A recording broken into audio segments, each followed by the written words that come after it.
GM is at the edge of a financial cliff. A staggering 25% tariff on vehicles from Mexico and Canada is threatening to unravel a $279 billion industry. The company's survival hangs in the balance, as its massive reliance on overseas production is suddenly its greatest weakness. Will GM's desperate attempts to retool its operations in the US save it, or will this bold move trigger an industry-wide collapse? The clock is ticking, and the stakes are higher than ever in this battle for the future of American manufacturing. GM must make a choice that could define the entire auto industry in 2024. The US auto industry is facing a shock it never expected. 738 million cars were imported into the US last year, nearly half of which came from just two countries, Mexico and Canada.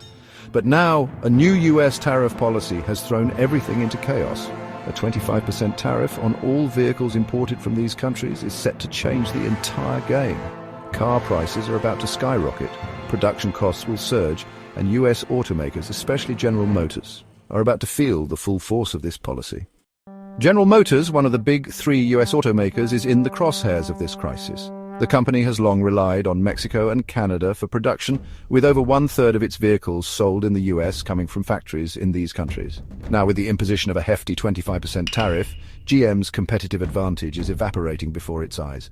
The price of their vehicles will rise, production costs will soar, and GM may be forced to raise prices across the board.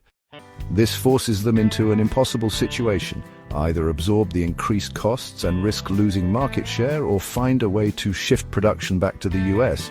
For GM, the shift back to US factories isn't as simple as just pulling the plug on their overseas operations. The American manufacturing infrastructure, while robust, doesn't have the capacity to replace the thousands of vehicles GM produces each day in Mexico and Canada.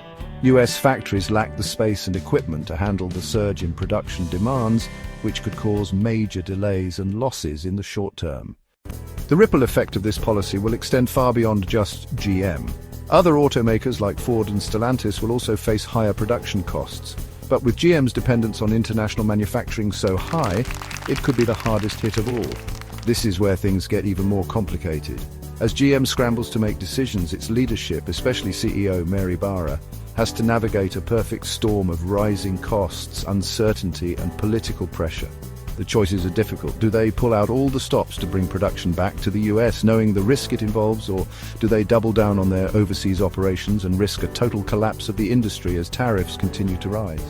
The clock is ticking, and the future of GM and the entire US auto industry depends on the decisions made in the next few months.